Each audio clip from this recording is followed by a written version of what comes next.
जय हिंद बच्चों, कैसे हो? उम्मीद करते हैं आप लोग अच्छे होंगे। तो प्यारे बच्चों, आज का क्लास लेके फिर आप सबके बीच उपस्थित हुए हैं। आज का जो हमारा क्लास है पुष्प की संरचना पार्ट 2 है। यदि आप लोगों ने पार्ट 1 नहीं देखा है तो चैनल में जाके वहां से आप पार्ट 1 देख लीजिए। पार्ट 1 अगर आप देख लेते हैं तो आपको पार्ट 2 अच्छे तरीके से समझ में आ जाएगा। तो कल हम आपको बता दिए थे एक पुष्प की संरचना, ये आपको कल पढ़ा दिया गया था। इसमें आज इसी के बारे में कुछ जो बची कुची बातें हैं, जो छूटी हुई बातें हैं, उस पे हम लोग विचार करेंगे। सबसे पहले हम लोग समझते हैं कि पुष्प किसे कहते हैं। अगर हम आपसे एक छोटा सा प्रश्न करें कि पुष्प किसे कहते हैं तो आपका उत्तर क्या होगा? आप क्या जवाब देंगे? तो आपका जवाब होगा कि पादप के लिंगी भाग को पुष्प कहते हैं। लिंगी भाग मतलब ऐसा भाग जहां नर और मादा दोनों पाए जाते हैं। और पादप का ऐसा भाग क्या कहलाता है? देखो, पादप है, किसी पादप में नर और मादा भाग कहां पाए जाएंगे जी? तो देखो, नर वाला भाग ए है, मादा भाग ए है। तो नर वाला भाग, मादा वाला भाग, इन्हीं भागों को लिंगी भाग कहते हैं। तो पादप के लिंगी भाग को हम लोग क्या कहते हैं? पुष्प। पुष्प ही होता है जिसमें पादप के लिंगी भाग पाए जाते हैं। तो अगर आपसे हम कहें पुष्प किसे कहते हैं तो आप क्या कहोगे? पादप के लिंगी भाग को, पादप के लिंगी भाग को क्या कहते हैं? पुष्प कहते हैं। पादप के लिंगी भाग को क्या कहते हैं? पुष्प कहते हैं। पुष्प में कल बताए थे एक डंठल होता है। ये जो डंठल होता है, इसी डंठल को हम लोग क्या कहते हैं? पुष्प विरिंध। तो पुष्प के डंठल को हम लोग क्या कहते हैं जी? डंठल को हम लोग क्या कहते हैं? पुष्प के डंठल को हम लोग कहते हैं पुष्प विरिंध कहते हैं। क्या कहते हैं? पुष्प विरिंध। इसलिए कह रहे हैं जो पहला क्लास नहीं देखा वो बच्चा पहले जाए, पहला वाला क्लास देख ले बेटा, उसके बाद दूसरा क्लास आपको बेहतर समझ में आएगा। ठीक है। अब पुष्प वृत्त का देखो, पुष्प वृत्त के ऊपर जाएंगे तो है, देखो इससे फूला हुआ भाग है। वृत्त के ऊपर, पुष्प वृत्त के ऊपर जो फूला हुआ भाग होता है इसे हम लोग कहते हैं पुष्पासन। क्या कहते हैं? पुष्पासन। तो अगला पॉइंट हमारा हो जाएगा वृत्त। वृत्त मतलब पुष्प वृत्त। वृत्त के ऊपरी फूले भाग को हम लोग क्या कहते हैं? फूले भाग को हम लोग क्या कहते हैं? पुष्पासन कहते हैं। क्या कहते हैं? पुष्पासन कहते हैं। पुष्पासन कहते हैं। वृत्त के फूले हुए भाग को, जो ऊपरी फूला हुआ भाग होता है, उसको हम लोग क्या कहते हैं? पुष्पासन कहते हैं। देखिए, कुछ पुष्प ऐसे होते हैं जिसमें वृत्त पाया जाता है, कुछ ऐसे भी पुष्प होते हैं जिसमें ये वृत्त नहीं पाया जाता, ये वृत्त नहीं पाया जाता है। तो जिन पुष्पों में वृत्त पाया जाता है, ऐसे पुष्पों को हम लोग क्या कहते हैं? सवृत्त कहते हैं। क्या कहते हैं? सवृत्त। और जिन पुष्पों में वृत्त नहीं पाया जाता उसको अवृत्त कहते हैं। तो फिर से बता दें, ऐसे पुष्प जिनमें वृत्त, वृत्त मतलब ए वाला भाग, जिसमें वृत्त पाया जाता है उसको सवृत्त कहते हैं। ऐसे पुष्पों को सवृत्त कहते हैं। जिन पुष्पों में वृत्त नहीं पाया जाता उसको अवृत्त कहते हैं। तो इसको भी लिख लीजिए आप लोग। जिस पुष्प में वृत्त पाए जाते हैं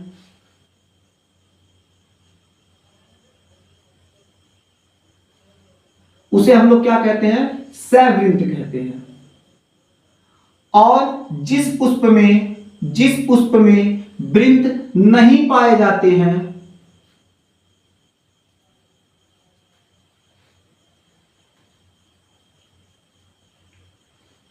उसे हम लोग क्या कहते हैं? अवृत्त कहते हैं। अवृत्त कहते हैं। कोई समस्या? कोई समस्या नहीं है। अब देखिए, पुष्पासन के समीप ये हरी हरी पत्तियां दिख रही हैं आपको। ये जो हरी हरी पत्तियां हैं, कल आपको हम बताए थे, इसको हम लोग कहते हैं बाह्य दलपुंज। क्या कहते हैं? बाह्य दलपुंज। क्या कहते हैं? बाह्य दलपुंज। एक पुष्प की जो हरी हरी पत्तियां होती है इसको हम लोग क्या कहते हैं? बाह्य दलपुंज कहते हैं। क्या कहते हैं मुन्ना? बाह्य दलपुंज कहते हैं। ये जो बाह्य दलपुंज होता है, अब अगर आपसे कोई पूछे बाह्य दलपुंज तो आप कहेंगे क्या हरियर की पत्तियां को बाह्य दलपुंज कहते हैं? नहीं, ऐसा नहीं, एक उसका एक सिस्टम होता है, एक परिभाषा होता है, उस अकॉर्डिंग आप बात करेंगे। जैसे अगर आपसे कोई कहे बाह्य दलपुंज बताइए तो आप कैसे बताएंगे? आप कहेंगे पुष्प का सबसे बाहरी चक्र, देखो उसमें कितने चक्र हैं? एक चक्र ए हो गया, एक चक्र ए, एक चक्र ए, एक चक्र ए। तो पुष्प जो होता है वो यहां लिख देते हैं, जो पुष्प होता है, पुष्प में क्या होते हैं? दो चक्र होते हैं, दो चक्र। पहला जो चक्र होता है, जो पहला पुष्प चक्र, जो पुष्प का पहला चक्र होता है उसको सहायक चक्र कहते हैं। सहायक चक्र क्या कहते हैं? सहायक चक्र। और जो पुष्प का दूसरा चक्र होता है उसको आवश्यक, आवश्यक या इसको आवश्यक या जनन चक्र कहते हैं। जनन चक्र कहते हैं। अब कहोगे सर सहायक चक्र आवश्यक चक्र क्या है? देखो पुष्प को देखेंगे तो ये हमारा क्या हरी हरी जो पत्तियां हैं इसको बाह्य दलपुंज कहते हैं, और ये जो पंखुड़ी है इस पंखुड़ी को हम लोग क्या कहते हैं? दलपुंज कहते हैं। हरी हरी पत्तियों को बाह्य दलपुंज और पंखुड़ी को दलपुंज कहते हैं। तो आपके पुष्प में जो बाह्य दलपुंज होता है और जो दलपुंज होता है, इन दोनों को सहायक चक्र कहते हैं। क्या कहते हैं? सहायक चक्र। तो सहायक चक्र क्या है आपका? बाह्य दलपुंज। क्या है? बाह्य दलपुंज। और आपका क्या है? ये जो पंखुड़ी है उसको हम लोग कहते हैं दलपुंज। क्या कहते हैं? दलपुंज। तो दलपुंज, बाह्य दलपुंज और दलपुंज ये दोनों क्या होते हैं? आपके सहायक चक्र होते हैं। अब कहोगे सर आवश्यक चक्र या जनन चक्र क्या है? तो आवश्यक चक्र, जनन चक्र क्या है? देखो ये जो पुष्प का नर भाग होता है जिसको हम लोग पुमंग कहते हैं, ठीक है, ये जो पुमंग होता है ए, और जो मादा भाग जायांग होता है ए। नर भाग मादा भाग, नर भाग मादा भाग, नर भाग मादा भाग को ही हम लोग आवश्यक चक्र या जनन चक्र कहते हैं। तो किसको हम लोग कहते हैं? पुमंग, जो हमारा नर भाग होता है पुमंग, और हमारा जो जायांग होता है जायांग, इसको हम लोग क्या कहते हैं? पुमंग, और जायांग को हम लोग कहते हैं आवश्यक चक्र। तो बात समझ में आया? पुष्प के कितने चक्र होते हैं? दो। कौन कौन से? पहला सहायक चक्र, दूसरा आवश्यक चक्र। सहायक चक्र में कितने चक्र? दो, बाह्य दलपुंज, दलपुंज। आवश्यक चक्र में कितने चक्र होते हैं? दो, उमंग और जायांग। अब यहीं से हमारा बाह्य दलपुंज जो है, जो हमारा बाह्य दलपुंज है, यहां देखिए ये बाह्य दलपुंज है, एक दल बाह्य दल है। तो जो हमारा बाह्य दलपुंज है, ठीक है, ये जो बाह्य दलपुंज है इसकी परिभाषा यहीं से बनेगा। अब कैसे बनेगा? तो हम लोग इसकी परिभाषा बनाएंगे क्या? पुष्प के सबसे बाहरी प्रथम चक्र को बाह्य दलपुंज कहते हैं। फिर से बोले, पुष्प के सबसे बाहरी प्रथम चक्र को बाह्य दलपुंज कहते हैं। तो यहां लिख दें क्या? पुष्प प्रथम चक्र को बाह्य दलपुंज कहते हैं।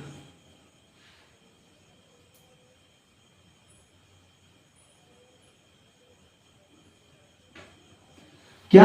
पुष्प के सबसे बाहरी प्रथम चक्र को बाह्य दलपुंज कहते हैं। अब देखिए जो बाह्य दलपुंज होता है ना, ये जो बाह्य दलपुंज होता है, ये बाह्य जो दलपुंज होता है वो हरे रंग का होता है, ठीक है। तो इसमें आप पॉइंट लगा के लिख लीजिएगा, जो बाह्य दलपुंज होता है प्रायः किस रंग का होता है? तो हरे रंग का। किस रंग का होता है?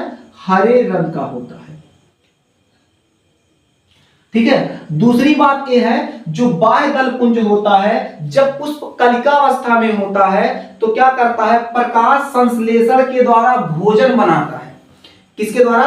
प्रकाश संश्लेषण के द्वारा भोजन बनाता है, ठीक है। तो क्या करता है? एक प्रकाश संश्लेषण, प्रकाश संश्लेषण द्वारा क्या करता है? भोजन बनाता है। क्या बनाता है? भोजन। कब बनाता है? जब पुष्प कलिकावस्था में रहता है। जैसे आपको चित्र दिख रहा है, जो कलिकावस्था होता है देहात में उसको कोढ़ियावस्था कहते हैं। क्या कहते हैं? कोढ़ियावस्था। यानी जब पुष्प कोढ़ियावस्था में रहेगा तो उस समय क्या होगा आपको? उस समय जो बाह्य दलपुंज होगा, ये जो बाह्य दलपुंज होगा वो क्या करेगा? उसको भोजन बना के देगा, ये जो पंखुड़ी होगी अंदर का भाग होगा उसको क्या करेगा, भोजन बना के देगा कि भोजन कर ले। दूसरी चीज ये होती है जब उसको भोजन बना के देता है, जैसे जैसे फूल खिलने लगता है तो ये बाह्य दलपुंज का काम खत्म हो जाता है, इसलिए इसको लटका दिया जाता है। ठीक है, जिस जिंदगी में जिसका काम खत्म उसको साइड हो गया, उसका एकदम साइड कर दिया गया। यानी जो ये बाह्य दलपुंज होता है ये क्या करता है, जब कोढ़ियावस्था में होता है तो इसकी रक्षा करता है, लेकिन जैसे ही जवान हो जाता है, खिल जाता है तो इसको लात मार देता है कि बेचारा नीचे लटक जाता है। समझ में आ गया? ठीक। तो अभी आपको क्या बताया, बाह्य दलपुंज जो होता है वो क्या होता है, हरे रंग का होता है, प्रकाश संश्लेषण के द्वारा क्या करता है, भोजन बनाता है। जब पुष्प कलिका अवस्था में होता है, कलिका अवस्था में, जब पुष्प कलिका अवस्था में होता है, कलिका अवस्था मतलब कोढ़िया अवस्था, कलिका अवस्था में जब होता है तो इसकी रक्षा भी करता है। रक्षा किससे करता है, भौरों से, कीटों से, कि कोई भौरा आके उसको खोद ना दे, खोद देगा तो खराब हो जाएगा, इसी वजह से क्या करता है, इसकी रक्षा करता है। तो हमको बाह्य दलपुंज में कुछ बातें समझ में आ गई। बाह्य दलपुंज हरे रंग का होता है, प्रकाश संश्लेषण के द्वारा क्या करता है, ये भोजन बनाता है। कलिका अवस्था में क्या करता है, ये रक्षा करता है। अब आते हैं क्या, दलपुंज पर। किस पे आते हैं, दलपुंज पर। किस पे आते हैं, दलपुंज पर। अब दलपुंज क्या होता है, बिल्कुल परिभाषा यही बनाएंगे। जब बाह्य दलपुंज बता रहे थे तो आपको क्या बता रहे थे, पुष्प के सबसे बाहरी प्रथम चक्र को बाह्य दलपुंज कहते हैं। इसकी परिभाषा क्या होगी, लिख लीजिए मन करे तो, पुष्प के बाहरी दूसरे चक्र को, कौन से चक्र को, यहां लिख देते, दूसरे चक्र को, ये प्रथम चक्र था, ये द्वितीय चक्र यानी दूसरे चक्र को हम लोग क्या कहते हैं, दूसरे चक्र को हम लोग कहते हैं दलपुंज। पुष्प के बाहरी दूसरे चक्र को हम लोग क्या कहते हैं, दलपुंज कहते हैं। दलपुंज में जो होता है, एक पंखुड़ी होता है, एक पंखुड़ी को हम लोग क्या कहते हैं, दल। और दल जो होते हैं वो रंग बिरंगे होते हैं। कैसे होते हैं, रंग बिरंगे होते हैं। कैसे होते हैं, रंग बिरंगे। रंग बिरंगे मतलब अलग अलग फूल अलग अलग कलर का होगा। मतलब जैसे कोई फूल देखते हो तो उसका जो दलपुंज होता है पीला होता है, किसी पुष्प में लाल होता है, किसी पुष्प का सफेद होता है। अलग अलग पुष्पों में जो दलपुंज होता है अलग अलग रंग का होता है। बात समझ में आ रहा है ना, बहुत अच्छे। तो क्या कह रहे थे कि जो अलग अलग पुष्प होता है उसमें ये जो दलपुंज होते हैं अलग अलग रंग के होते हैं। अब अलग अलग रंग के क्यों होते हैं, अच्छा बताओ, हीरोइन एक के कलर कपड़ा पहनेगी तो हीरो उतना आकर्षित नहीं होगा, लेकिन एक दिन लाल पहन के आए, एक दिन नीला पहन के आए, एक दिन दूसरे कलर पहन के आए, तो अलग अलग रंग का पहनेगी तो हीरो क्या होगा, अट्रैक्ट होगा। सेम चीज पुष्प के साथ ही होता है। पुष्प अलग अलग रंग का पंखुड़ी होता है, अलग अलग पुष्प अलग अलग रंग का होता है, तो भौरा आकर्षित बहुत तेज होता है। कहेगा लाल लाल के बैठ जाते हैं, फिर देखेगा पियर का तो पियर के चल बैठ जाते हैं, पियर के पर से सोचेगा लाल दूसरे उजर के बैठ जाते हैं। तो क्या होता है, अलग अलग रंग देख के, अलग अलग दलपुंज देख के भौरा क्या करता है, जो कीट होते, भौरे होते, तितलियां होती हैं, वो क्या होती, आकर्षित होती हैं। ठीक है, तो क्या करता है जी, ये रंग बिरंगा क्यों होता है, रंग बिरंगा होता है भौरों को आकर्षित करने के लिए। ठीक है, तो ये क्या करता है, आकर्षण करता है, आकर्षित पैदा करता है या आकर्षण पैदा करता है, आकर्षण करता है। किसको करता है जी, भौरों या कीटों को, भौरों या कीटों को, भौरों या कीटों को क्या करता है, आकर्षित करता है कि आओ। अब बुलाता क्यों है, इसलिए बुलाता है, जब भौरा आएगा तो इस पे बैठेगा तो उसके पंजे में जो छोटे छोटे परागकण फंस जाएंगे और गलती से इसमें छुआ जाएंगे तो क्या हो जाएगा, एक क्रिया परागण हो जाएगी। क्या हो जाएगी, परागण। परागण का मतलब जब इस पराग कोश से परागकण मादा के वर्तिकाग्र में पहुंच जाता है तो इस क्रिया को परागण कहते हैं। जब परागण पढ़ाएंगे तो वहां इस चीज को बता देंगे। ठीक है ना, तो अभी आपको क्या बताएं, बाह्य दलपुंज और क्या बताएं, दलपुंज। अब आपको बताएंगे पुमंग। क्या बताएंगे, पुमंग। क्या बताएंगे, पुमंग। पुष्प का जो नर भाग होता है उसी को पुमंग कहते हैं। क्या कहते हैं, पुमंग कहते हैं। अब इसका परिभाषा कैसे लिखेंगे, तो इसका परिभाषा लिखेंगे, इसी परिभाषा, इन्हीं के परिभाषा से इसका भी परिभाषा बना लेंगे। क्या बनाएंगे, पुष्प के तीसरे चक्र को, पुष्प के तीसरे चक्र को हम लोग पुमंग कहते हैं। तो कौन से चक्र को, तीसरे चक्र को हम लोग क्या कहते हैं, पुष्प के तीसरे चक्र को हम लोग क्या कहते हैं, उमंग कहते हैं। पुष्प के तीसरे चक्र को क्या कहते हैं? उमंग कहते हैं। बहुत बढ़िया, समझ में आ रहा हो तो वो वीडियो को लाइक जरूर कर दीजिएगा। यदि बहुत ज्यादा तेज पढ़ा रहे हो तो एक बार बताइएगा, जरूर कमेंट में करके बताइएगा। नहीं समझ में आएगा तब भी बताइएगा, आगे उस चीज में सुधार किया जाए। हालांकि अभी पहला और दूसरा क्लास चल रहा था, पार्ट 1 पार्ट 2 चल रहा था, तो थोड़ा बहुत अभी हमारे चैनल का एक पहला वीडियो भी जा रहा है, तो पहला वीडियो कल जा चुका है, अभी एक दूसरा वीडियो जा रहा है। तो ये दूसरा वीडियो है, इस वजह से थोड़ा सा अगर कोई समस्या होगा, आपको लगता है सर जी बहुत तेज पढ़ा रहे हैं, तो बताइएगा, स्लो हो जाएगा, आराम से पढ़ाएंगे। वैसे उम्मीद करते हैं कि आप लोग को समझ में आ रहा होगा। बहुत अच्छे बच्चे, ठीक। तो पुमंग क्या होता है? पुष्प के तीसरे चक्र को हम लोग क्या कहते हैं? पुष्प के तीसरे चक्र को हम लोग कहते हैं पुमंग कहते हैं। पुमंग में क्या होता है? कल बता दिए थे, क्या होता है? पुंकेसर होता है, परागकोश होता है, परागकण होता है। अब आगे आ जाते हैं हम लोग, तो आगे हमारा क्या आ जाता है? जायांग आता है। क्या आता है? जायांग आता है। जायांग क्या होता है बाबू? जायांग होता है पुष्प का एक चौथा चक्र होता है। कौन सा चक्र होता है? चौथा चक्र। तो पुष्प के क्या होता है? चौथे चक्र को हम लोग क्या कहते हैं? जायांग। चौथे चक्र कह सकते हो या फिर अंतिम चक्र कह सकते हो, जायांग। जायांग में आपको बताया गया है, जो जायांग होते हैं उसके 3 भाग होते हैं। क्या? अंडाशय, वर्तिकाग्र, अंडाशय, वर्तिकाग्र, वर्तिका, अंडाशय, वर्तिकाग्र, वर्तिका।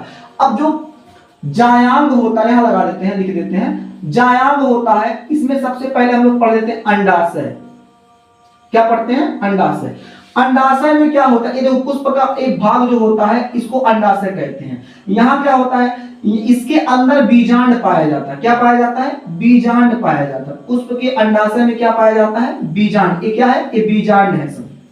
बीजांड क्या करता है? बीजांड जो होता है वो बीज को बनाता है, जो बीज निर्माण का कार्य होता है वो बीजांड करता है।